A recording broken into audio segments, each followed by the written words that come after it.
Hello, my name is Eliza, and this is my Centenarian Olympics presentation. So let's start off with some of my mental and physical goals that I would like to achieve at 100 years old. I would like to be able to cook. I love cooking and chopping vegetables, and so to be able to use my arms would be really important.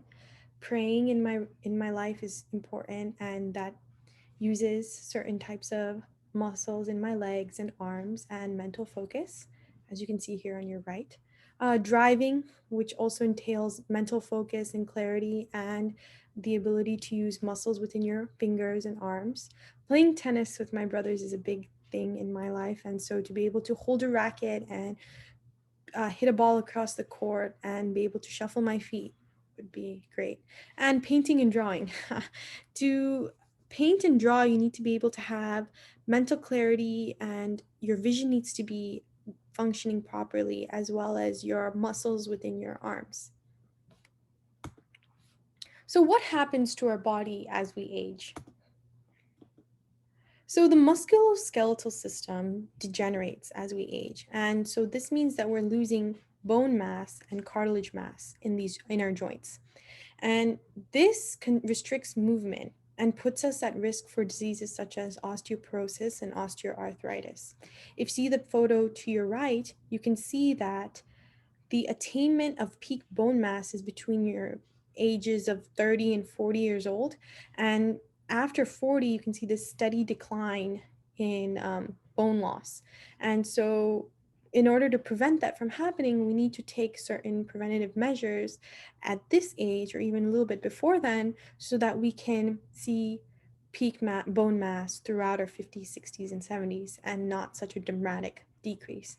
Also, I wanted to point out that menopause-related bone loss is a real thing, and that loss of estrogen in females can contribute to age-related bone loss. So, like I said, estrogen deficiency in females contributes to muscle and bone mass loss. And this is because the loss of estrogen is triggering apoptosis, which is the death of cells. If you look here to your left, you can see that the presence of estradiol keeps the cells alive. And as estradiol is becoming non apparent in the body, the cells are becoming vulnerable, and that leads to the death of these cells. This affects not only myosin phosphorylation, but also satellite cell function. And these are certain cell functions that are needed to keep our body in good health. So, what happens to our mind as we age? Well, our nervous system becomes compromised, and our nervous system is important as it controls our sensory and motor functions. Age affects the sensory and memory system, and this means that our vision and our ability to move is compromised. And thought and movement is affected because cells are moving slower than normal. So here you can see that the sensory is the skin and muscles, and the motor is the hip, trunk, arm, and face.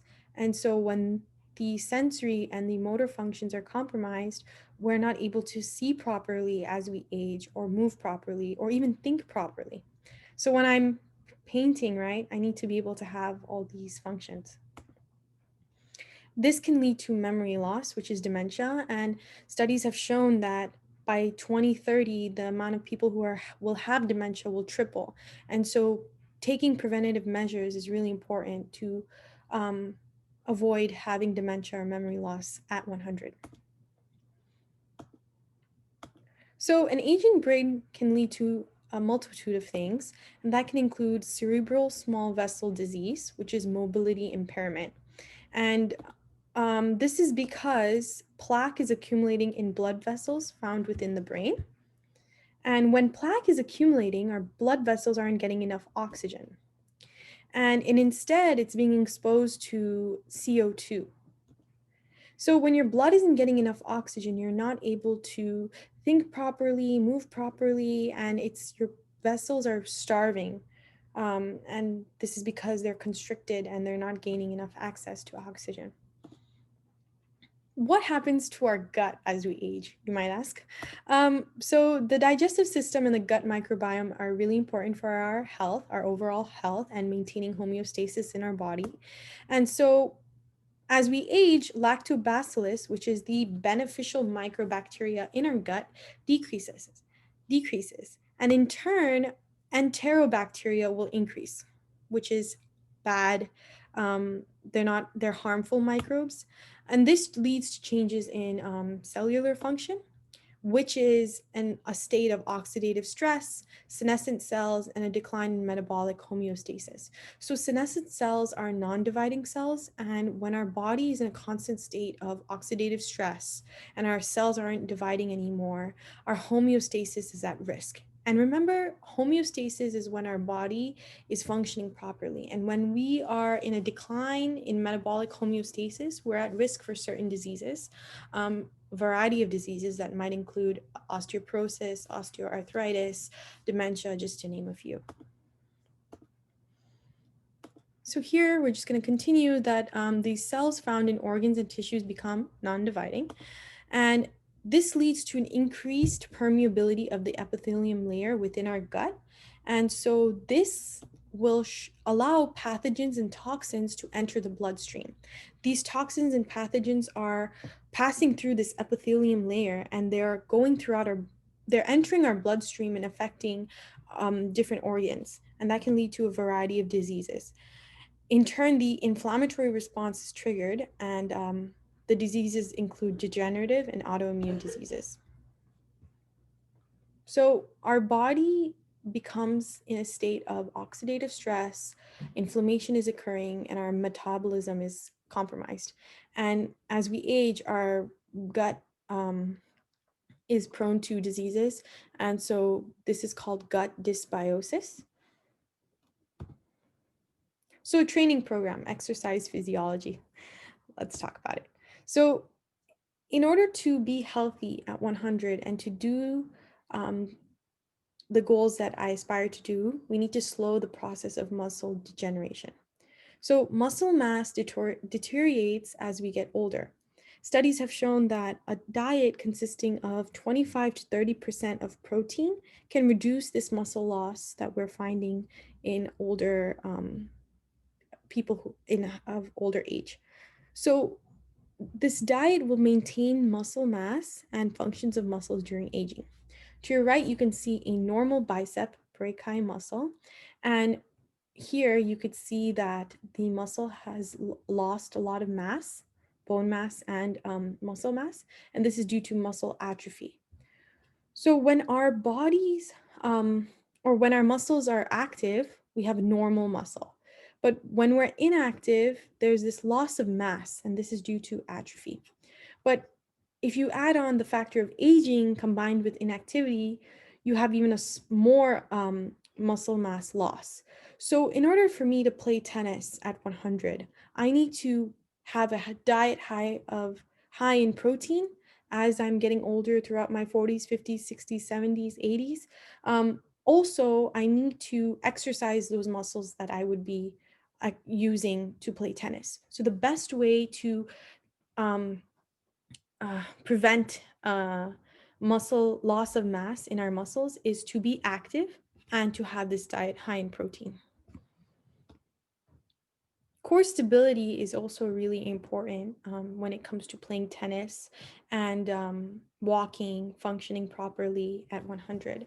The core consists of abdominals, paraspinals, and gluteals. There are 29 different muscles that are stabilizing our pelvis and our spine during exercise.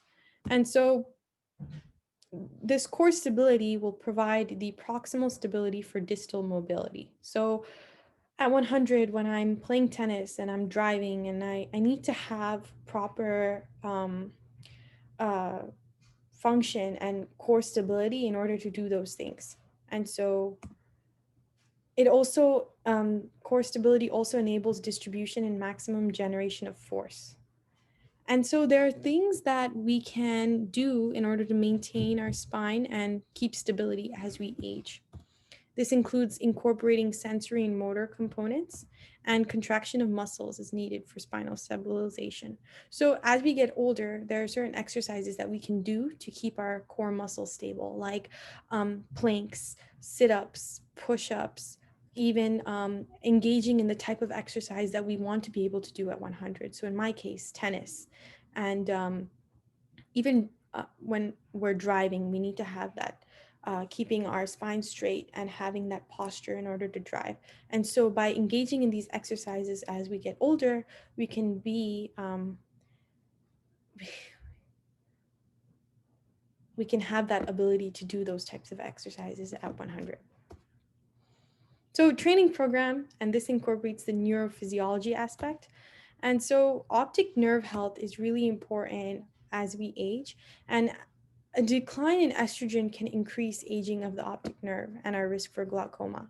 Remember, I was talking about how estrogen deficiency can also lead to an increased loss of muscle mass and bone mass in females, while it also can age our optic nerve and increase our risk for glaucoma. And this means that our visual function is also compromised.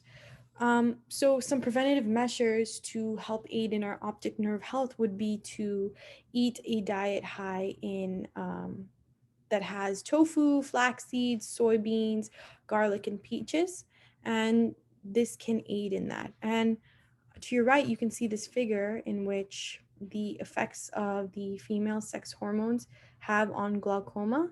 And so we need to preserve our retinal nerve fibers in order to have a healthy optic nerve. So, like I said, as we age, there are certain eye disease that we become at risk for, and this includes our cataract, glaucoma, and age-related macular degeneration.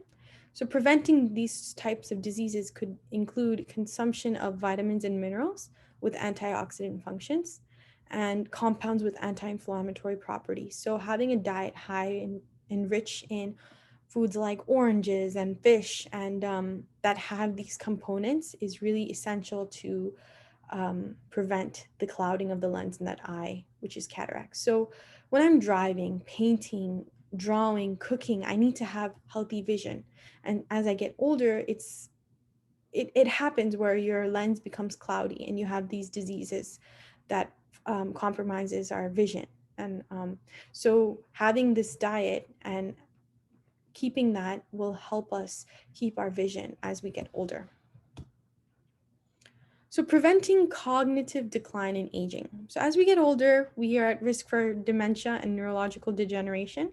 And so some preventative measures that these studies have shown is that if we are exercising consistently and having physical conditioning, we can prevent that. This includes cardiovascular exercise, exercises that maintain our balance and muscular strength. And this could be running and jogging, also doing these sit-ups and planks and engaging in exercises like tennis.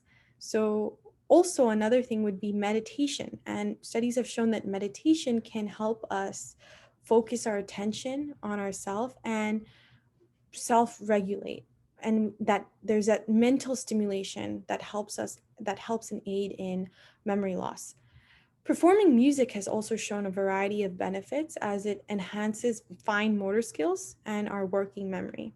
So to your right, you can see that after age 55 and as we approach 60, 70, 80, there's this increased risk for dementia as we get closer to 100. So if I'm going to be able to, drive, play tennis, pray, and do my artwork and cook, I need to be able to have cognitive function at 100. So the graph needs to be going the other way, which means that I need to put these exercises and meditation and music in place so that I can be in a preventative state, so that while I'm at 100, I can still retain that cognitive function. So let's finish this off with the gut microbiome. The effects of diet on the gut microbiome. So the gut microbiome is essential to our health and for our health throughout our body, not just in our gut. And so maintaining a healthy gut is really key to maintaining homeostasis within our body and preventing our risk for diseases. So studies have shown that a Mediterranean diet, which is consisting of seeds, fruits, nuts, vegetables, lentils, olive oil, and whole grains, can aid in healthy bacteria within our gut. This is because the Mediterranean diet is rich in antioxidant vitamins and minerals, and this decreases our risk of oxidative stress and inflammation. Do you remember in the way back in the beginning of our presentation, we were talking about how as we age, our gut microbiome is susceptible to a state of oxidative stress and inflammation? While having a diet and using that diet within our 40s, 50s, 60s, 70s, and as we age, can prevent that from happening or decreasing our risk for happening. So to your right, you can see the benefits of the Mediterranean diet and that oxidative stress, the risk of oxidative stress is decreased, and you're decreasing your risk for obesity and age-related diseases such and cancer. So what we eat really essentially has a big effect on how we function and how we are healthy. So the effects of diet on the gut microbiome continued. So a diet high in vegetables, legumes, and fiber is related to the levels of acetic, propanoic, and butanoic acids. And so if we're eating a diet high enriched in all these types of vegetables and these types of fibers, we're having a healthy gut microbiome that will lead to the health of the rest of our organs. So this is because the Mediterranean diet can regulate host microbe interactions, and it can establish certain effective pathways that in turn will prevent diseases. Here you can see that the mucus layer, which is the intestinal layer of the gut, is intact. And so having a healthy gut will decrease the permeability of this layer. And so if we're having a healthy layer, we're preventing pathogens and toxins from entering that layer and going into our bloodstream. So remember, we were talking about how as we age, we're having that increased permeability of the mucus layer, the epithelial layer. While if we're having a diet high and rich in vegetables, legumes, and fiber, we're decreasing our risk of that as we are keeping our good, healthy bacteria in our gut and decreasing the bad bacteria in our gut. And remember, we need a healthy gut microbiome so that we can maintain homeostasis in our body. If homeostasis is compromised, then we are at risk for so many diseases such as osteoporosis, arthritis, osteoarthritis, sorry, and also dementia. So when our body is not in homeostasis, that leads to so many different diseases and can compromise our vision, our mental health, our neurocognitive skills. And so the gut microbiome really plays a huge role in keeping our body healthy so that we can achieve all these goals at 100. Thank you so much for listening to my presentation. I hope you enjoyed it and learned something new. And I hope you are all doing well. Thank you.